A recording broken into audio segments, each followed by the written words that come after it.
विद्यार्थियों आप पढ़ रहे थे तृतीय पाठः, जिसका शीर्षक था क्या, व्यायामः सर्वदा पथ्यः, ठीक है ना।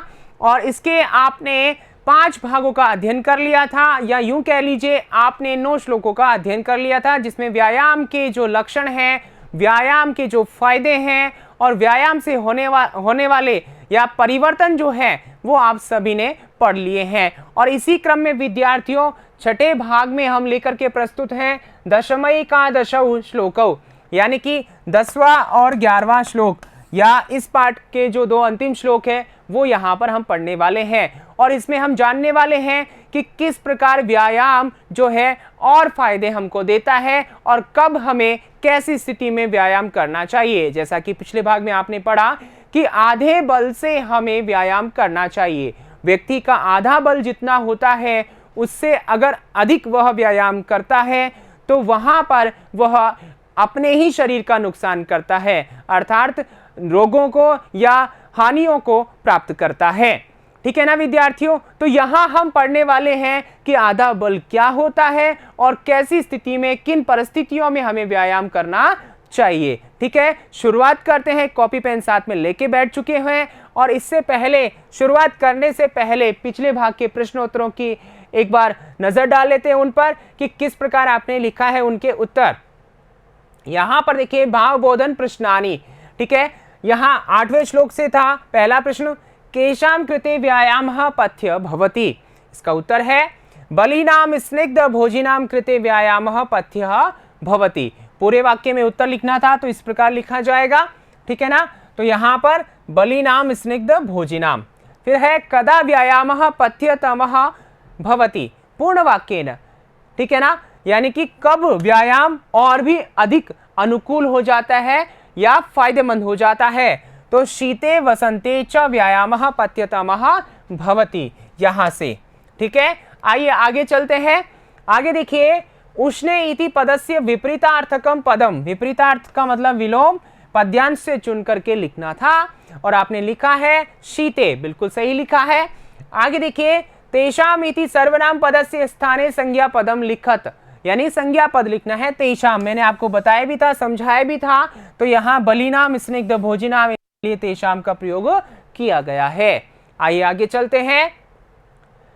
पुंभिः कथम व्यायामः कर्तव्य, ये जो प्रश्न है वो श्लोक संख्या 9 से है। पुंभिः कथम व्यायामः कर्तव्य, यानी मानवों के द्वारा कैसे व्यायाम करना चाहिए, बलस्यार्धेन, ठीक है ना, एक पद में पूछा था, इस प्रकार लिखेंगे। दूसरा है कई बलस्यार्धेन व्यायामः कर्तव्यः, ठीक है ना। अब यहाँ पर देखिए इसी का जो अगला है प्रश्न वो ये बनेगा और यहाँ से आप इसका उत्तर भी लिख सकते थे। तो यहाँ एक पद में है तो कई पुंभिरात्म हितैषिभिः, ऐसे मानवों के द्वारा जो स्वयं का लाभ चाहते हैं, ठीक है। कर्तव्य इति क्रियापद से कर्तृपदेन सह अन्वितिम कुरुता, यानी कि कर्तव्य ये क्रिया है और आपको कर्ता के साथ में, ठीक है ना, क्या करना है, अन्वय करना है। तो यहाँ व्यायाम यह कर्ता हो गया और कर्तव्य ये क्रिया हो गई। अन्वय करना है मतलब पहले कर्ता लिखना है, ठीक है ना, और उसके बाद में क्या लिखनी है, क्रिया लिखनी है, 1 और 2 ये क्रम होता है, ठीक है ना। अन्वय का मतलब क्रम, ठीक है। आगे बात समझ में, तो आइए आगे चलते हैं। आगे है सर्वेषु ऋतुषु इत्यनयो विशेष पदम लिखत, यहाँ विशेष पद लिखना है तो विशेष पद है ऋतुषु और सर्वेषु है जो विशेषण है। आगे देखिए, प्रतिदिनम इति पदस्य समानार्थकम पदम पद्यांशात् चित्वा लिखत, प्रतिदिनम यानी कि हर रोज, रोजाना, अहरह, ठीक है। फिर आगे है आत्महितैषिभिः इति विशेषण पदस्य विशेष पदेन स अन्वितिम कुरुता, यहाँ पर ये क्या है, क्या है, ये विशेषण है तो विशेष्य के साथ में अन्वय करना है, विशेषण ये आ गया, ठीक है ना। तो यानी कि विशेष्य पहले लिखेंगे आप और विशेषण बाद में लिखेंगे, ठीक है ना, समझ में आ गया। आइए आगे चलते हैं इसी के साथ में। आगे देखिए, आगे हम 10वां और 11वां श्लोक पढ़ते हैं। तो आइए शुरुआत करते हैं। यहाँ 10वां श्लोक है, उच्चारण करते हैं सबसे पहले।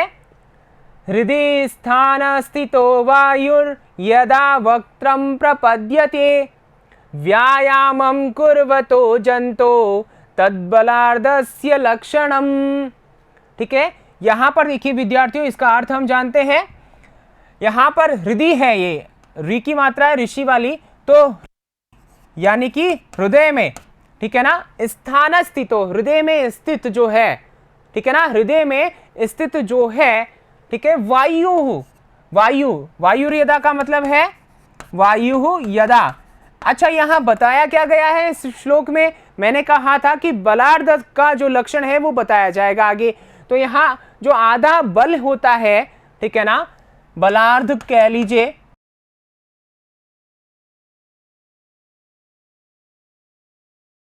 ये या आधा बल कह लीजिए या अर्ध बल कह लीजिए, ठीक है ना। तो इसका जो लक्षण है वो यहां पर बताया गया है। तो यहां पर बताया गया है, क्या बताया गया है कि हृदय में स्थित जो वायु है, यदा जब वक्त्रम यानी मुख में, वक्त्र यानी मुख, ठीक है ना, प्रपद्यते यानी पहुंच जाती है, आ जाती है, हृदय में स्थित जो वायु है वह मुंह में आ जाती है। अब के मतलब यहाँ क्या है विद्यार्थियों, मतलब ये है कि जब आप एक्सरसाइज कर रहे होते हैं तो जो आपकी सांस है, ठीक है ना, जो सांस आपकी जब मुंह में आ जाए और आपको ऐसा लगने लगे कि अब नहीं हो पाएगा, तो ऐसी जो स्थिति है किस व्यक्ति की? व्यायामम कुर्वतो, व्यायाम करने वाले व्यक्ति के, जंतो हो यानी व्यक्ति के, ऐसा व्यक्ति जो व्यायाम कर रहा है निरंतर, तो ऐसे व्यक्ति के हृदय में स्थित जो वायु है, हवा जो है, सांस जो है, वह मुख में अगर आ जाए तो तद यानी वह बलार्धस्य लक्षणम, वही बलार्ध का लक्षण होता है, या उसे ही बलार्ध कहते हैं, शरीर का आधा बल कहते हैं। ठीक है ना विद्यार्थियों, समझ में आ गया? तो आइए आगे चलते हैं इसी के साथ में। यहां पर देखिए शब्दार्थः हृदि, हृदि मनसी यानी हृदय में, वस्त्रम, यहां वस्त्रम नहीं है विद्यार्थियों, वक्त्रम है, वक्त्रम, ठीक है ना, इसको सुधारें आप, यहां वक्त्रम लिखा हुआ है। मुखम यानी मुख में, प्रपद्यते यानी प्राप्यते प्राप्त होता है, बलार्धस्य बलार्ध भागस्य आधे बल का, और लक्षणम यानी संकेतम यानी लक्षण। ठीक है, आइए आगे चलते हैं अन्वय की ओर। अन्वय है व्यायामम कुर्वतः जंतोः हृदि स्थान स्थितः वायु यदा वक्त्रम, यहां फिर गलत लिखा हुआ है वक्त्रम, ठीक है ना, वक्त्रम प्रपद्यते तद बलार्धस्य लक्षणम अस्ति, अर्थात व्यायामम कुर्वतः जंतो, व्यायाम करते हुए व्यक्ति के हृदय में स्थित वायु जब मुख को प्राप्त कर लेती है, तब वह जो है ऐसी स्थिति बलार्धस्य आधे बल का लक्षण है, यानी उसे ही हम आधा बल कहते हैं, बलार्ध कहते हैं। ठीक है, भावार्थ देखिए, अत्र आचार्येण बलार्धस्य लक्षणम स्पष्टम, आचार्य के द्वारा यहां पर आधे बल का लक्षण स्पष्ट किया गया है। यत व्यायाम काले हृदये स्थितः वायु मुख पर्यंतम आगच्छति, अर्थात यदा श्वासः विकसितः भवति तदा शरीर बलस्य अर्धबलं यावत् कृतः इति ज्ञातव्यम्। संक्षेपेण यावत् पर्यन्तं श्वासः विकसितः न भवति तावत् पर्यन्तं मनुष्यै अस्माभिः व्यायामः करणीय इति। यहां पर क्या कहा है कि यद यानी कि व्यायाम काले, व्यायाम करते समय हृदय स्थितः, हृदय में स्थित वायु जो है मुख पर्यंतम यानी मुख तक आगच्छति, आ जाती है, सांस फूलने लगती है। ठीक है ना, अर्थात यदा श्वास विकसिता भवति, जब सांस विकसित होने लगती है, फूलने लगती है, ज्यादा बढ़ने लगती है और ऐसा लगता है अब नहीं होने वाला हमसे, ठीक है ना, तब तदा तब शरीर बलस्य अर्ध बलम यावत, शरीर का जितना बल होता है उसके आधे बल तक कृतः इति जातव्यम, यानी कि हमने उतना कर लिया है, आधा बल हमने कर लिया, आधे बल तक हमने कर लिया है, ऐसा हमें समझना चाहिए। संक्षेपेण, संक्षेप में, यावत पर्यंतम श्वास विकसिता न भवति, जब तक श्वास विकसित नहीं होती है, यानी कि आपके मुख तक श्वास नहीं पहुंचती है, तावत पर्यंतम, तब तक मनुष्य अस्माभि, मनुष्यों के द्वारा या हमारे द्वारा व्यायामः करणीयः, व्यायाम करना चाहिए। और जब लगने लग जाए कि सांस जो है मुख तक आ गई है, सांस फूलने लग गई है, ठीक है ना, सांस का विकास हो गया है या हमें ऐसा महसूस होता है कि अब हमसे नहीं हो सकता, तब हमें व्यायाम नहीं करना चाहिए। समझ में आ गया? अगर व्यायाम तब भी करेंगे हम तो हमारा शरीर जो है वह रोगों को प्राप्त कर लेगा या हमारे शरीर को नुकसान होगा। ठीक है विद्यार्थियों, समझ में आ गया है ना? तो आइए इसी के साथ में आगे चलते हैं। आगे देखिए, विशेष है संधि वायुर्यदा वायु यदा ऋतु संधि जनोस्तद जंतो तद सत्व संधि है। प्रत्यय कुर्वतः क्री क्षत्रि प्रत्यय है। स्थितः स्था त प्रत्यय है। ठीक है, आइए आगे चलते हैं। विषय वस्तु यानी 11वां श्लोक और आपके इस पाठ का अंतिम श्लोक। ठीक है, तो आइए उच्चारण करते हैं, सस्वर वाचन करते हैं। वयो बल शरीराणि देश कालाशनानि च समीक्ष्य कुर्यात् व्यायामम् अन्यथा रोगमाप्नुयात्। अब यहां पर देखिए इसका अर्थ हम देखते हैं। यहां पर वयो बल शरीराणि, इसको अलग अलग करते हैं। वया बल शरीर, ठीक है, वयो यानी वयः बल शरीर। अब शरीराणि तो बहुवचन में लिखा ही है क्योंकि यहां पर समास है। क्या है, हम समास अगर करके देखें, वयः च बलम च शरीरम च, द्वंद्व समास है विद्यार्थियों यहां पर। ठीक है ना, तो यहां पर है वय यानी आयु। अच्छा, यहां बताया क्या गया है विद्यार्थियों, यहां ये बताया गया है कि कैसी स्थितियों में या कब हमें व्यायाम करना चाहिए। ठीक है ना, आइए आगे देखते हैं। वय यानी उम्र, बल यानी ताकत, जो आपकी शरीर की ताकत होती है वह। शरीराणि यानी शरीर जो होता है इसको। तो आयु को, बल को और शरीर को। देश काल अशनानी, देश यानी कि स्थान, यहां देश का मतलब राष्ट्र से नहीं है, देश का मतलब स्थान। ठीक है ना, तो स्थान, काल यानी समय, काल यानी समय, और अशनानी, अशनानी, ठीक है ना, अशनानी यानी भोजन, यानी आपका समय क्या है और आपका भोजन कैसा है। ठीक है, और आप किस स्थिति में रहते हो, किस स्थान पर रहते हो। ठीक है ना, तो इन सभी को आयु को, बल को, शरीर को, स्थान को, समय को और खाने को समीक्षा, इनकी समीक्षा करके, ठीक है ना, यानी कि ये सही हो तब ही। समीक्षा का मतलब है जब कोई घटना गलत घट रही होती है तो कोई चेक करने आता है, समीक्षा करता है उसकी। ठीक है ना, तो समीक्षा करने का मतलब ऐसा गलत नहीं होना चाहिए, सही होना चाहिए। अर्थात ऐसे ये सारी वस्तुएं जो है वो सही हो तब कुर्यात करना चाहिए। व्यायामम, व्यायामम,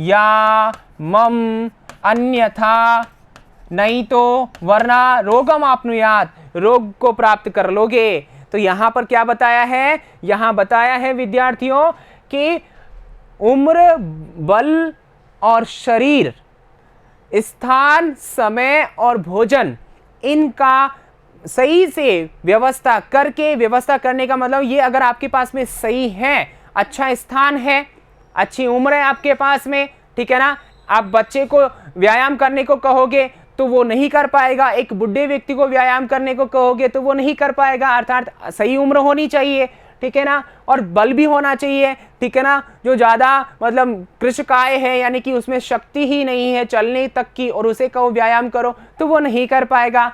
और शरीर आप में ऐसा होना चाहिए, क्षमतावान होना चाहिए, ठीक है ना, और स्थान भी सही होना चाहिए, बिल्कुल स्वच्छ वातावरण होना चाहिए, समय भी सही होना चाहिए, उपयुक्त समय। ऐसा नहीं है कि आप जैसे ही बिस्तर से उठे, आंखें भी साफ नहीं हुई और आप व्यायाम करने लग गए, ऐसा नहीं होना चाहिए। स्थान समुचित होना चाहिए और समय भी समुचित होना चाहिए। और आप जब व्यायाम करते हो तो पौष्टिक आहार आपको मिलना चाहिए। अगर पौष्टिक आहार नहीं मिलेगा, इनमें से किसी भी एक की कमी यदि होती है तो आप क्या कर लोगे, रोगों को बुला लोगे, यानी कि रोगों से ग्रसित हो जाओगे। अतः इन सभी का ध्यान रखते हुए व्यायाम करना चाहिए, अन्यथा रोग को प्राप्त कर लोगे। आ गई ना बात समझ में कि किस प्रकार व्यायाम करना चाहिए। तो आइए इसी के साथ आगे बढ़ते हैं।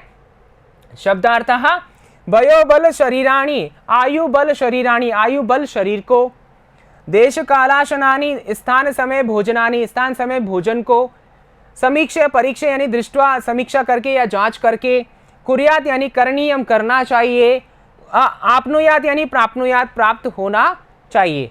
ठीक है ना। आगे देखते हैं विद्यार्थियों, अन्वयः, अन्वय है मानवः स्वस्य वयः बल शरीराणि देश काल अशनानि च समीक्ष एव व्यायामं कुर्यात् अन्यथा सह रोगम आपनुयात्।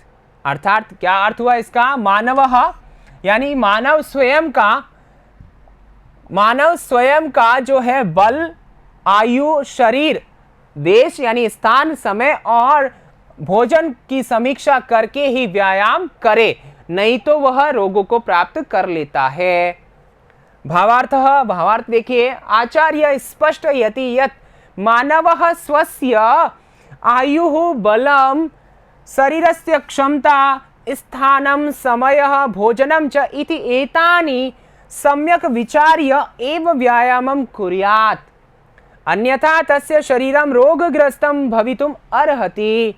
अतः वयं सर्वे ध्यानेन उक्त निर्देशानुसारम एव व्यायामं कुर्मः इति।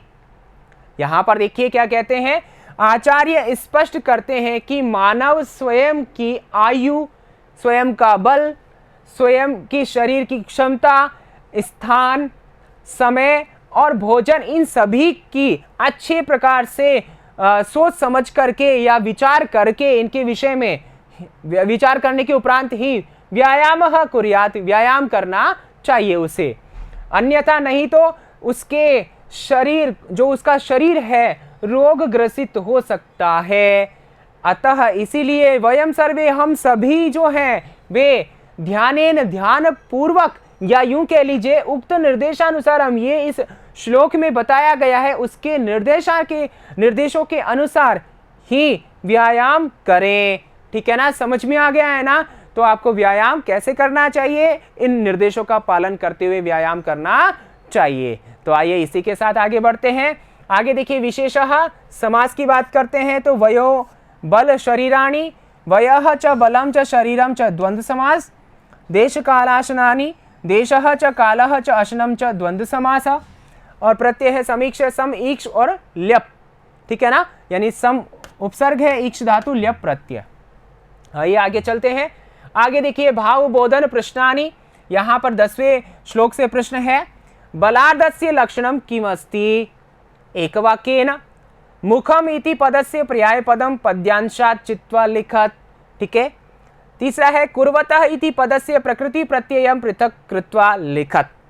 आगे देखिए अगला है 11वें से, किम समीक्ष्य व्यायामः करणीयः, एक वाक्येन, भोजनम इति पदस्य समानार्थकम पदम लिखत, वयो बल शरीराणि इति पदस्य समास विग्रहम कुरुतः। ठीक है विद्यार्थियों, तो यहाँ पर इस प्रकार से ये पाठ जो है आपका संपूर्ण हो जाता है।